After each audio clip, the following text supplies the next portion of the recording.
তাহাজ্জুদ নামাজের সময় যখন আল্লাহর কাছে নামাজ পড়বেন আর দুই হাত আল্লাহর দরবারে তুলবেন, তখন দেখবেন যে কি মজা, কি মজা।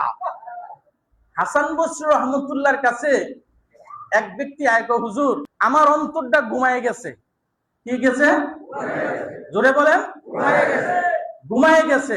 তখন হাসান বসরি রহমতুল্লাহ বলল যে বাবা, তোমার অন্তর যে ঘুমায় গেছে তুমি বুঝলে কেমনে? তোমার অন্তর যে তোমার ঘুমায় গেছে এটা তুমি বুঝলে কেমনে?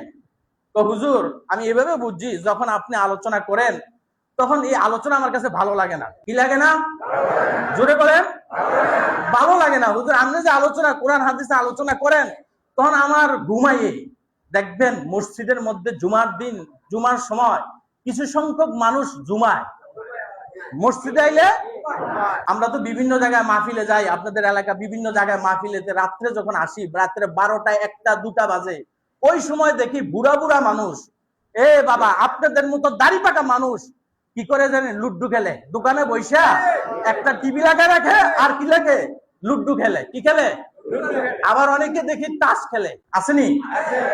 আপনি যে আমাদের এই এলাকা কম, কিন্তু শহরের এলাকা বিভিন্ন এলাকা যাই, ওই এলাকার মানুষ বেশি করে, কারণ টিভি একটা লাগা রাখে আর এই অবস্থাটা করে। তো দেখেন ওই সময় তার অন্তরটা ঘুমায় না, ওই সময় জাগ্রত থাকে, তার চোখের মধ্যে ঘুম আসে না।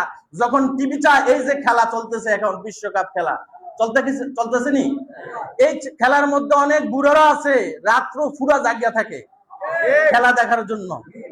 এই দেখেন তাদের ওই জায়গার মধ্যে অন্তরটা ঘুমায় নাই, ওই জায়গার মধ্যে অন্তরটা জাগ্রত, চোখটি বড় বড় করে তাকায় থাকে।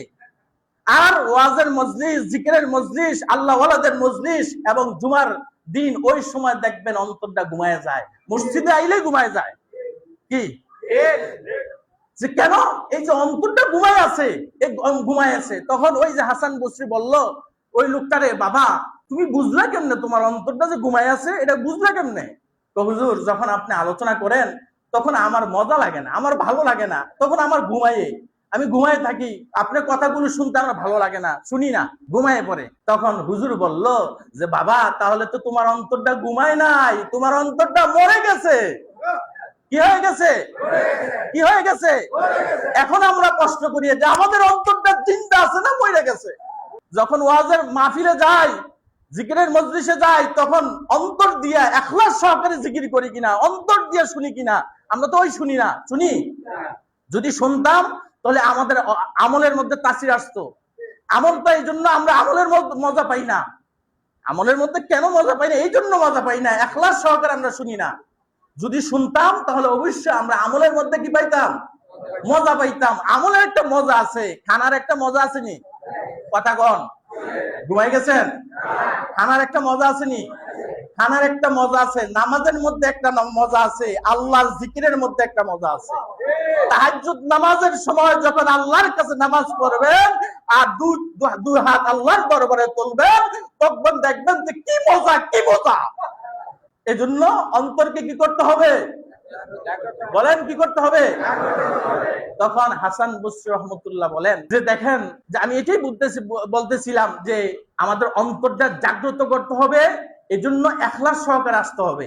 যে মজলিসে যাব, যা শুনবো তা আমল করব, তাই ঠিক না ভাই?